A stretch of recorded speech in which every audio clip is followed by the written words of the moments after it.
Let's take a look at an exam question worth maybe 6 or 9 marks. Okay, let's study the question to begin with. Sam and Mary Smith run a formal dress and suit shop. Name and explain 3 ways how they can ensure that they will be able to keep up with customer demand. Well, the first thing they've got to do is look at existing data. That's called historical data. So they could conduct some secondary market research online and look at things like, when is the prom season? How many local schools will be having proms this year?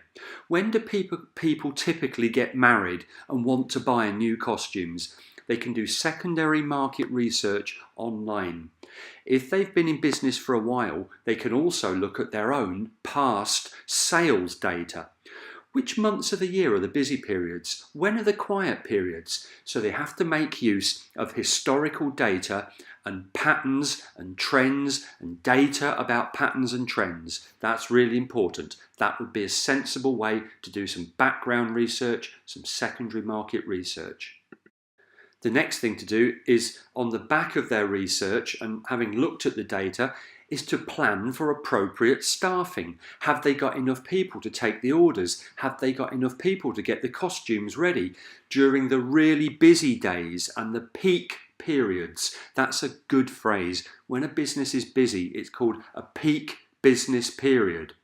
Okay, have they got enough staff on to meet the demands of customers, to answer emails, to meet customers in the shop, to help customers try on suits and dresses, to check the website for messages, to update the social media? Because their social media platforms will be where they get a lot of inquiries. So have they got appropriate staffing to meet demands? It might mean they have to recruit new staff. Do they want part-time staff? Do they want some staff on 0-hour contracts in case it gets really busy? But all of this has to be planned and budgeted for. Now, the important thing here is to think about their target market. They are going to be selling high-end products, so expensive wedding dresses, expensive suits. People don't tend to skimp on the price of those items. They are high-end quality products. So they need suppliers who deliver quality products at the right price, who are reliable to be able to deliver enough dresses. If they need an extra 60 suits for the summer wedding season, can their suppliers deliver that many? So their suppliers need to be able to keep up with their demands so that their shop can meet their customers' demands. Will the suppliers deliver on time? What about a returns policy? What happens when they arrive? Who will take delivery of them? Which suppliers will they use? You know, they've got to look at cost versus quality, but they need reliable suppliers. The quality of the goods supplied by their suppliers will help their reputation. Finally, some basics to go over. Don't forget to mention their names in your answer. Don't forget to keep referring to the fact that it is a dress and suit shop, because that determines everything. That's the nature of the products and the services they provide are really important. As I said, mention their names.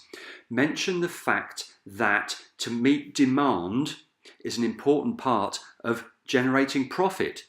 You know, if they can't supply customers with what they want, they are not going to maximize their sales, which in turn will reduce their profits. Okay, and the business runs the risk of failing if it can't keep up with customers' demands. But it's all about forward planning, preparation, doing your research, trying to predict what's going to happen in business, looking at existing data, secondary market research.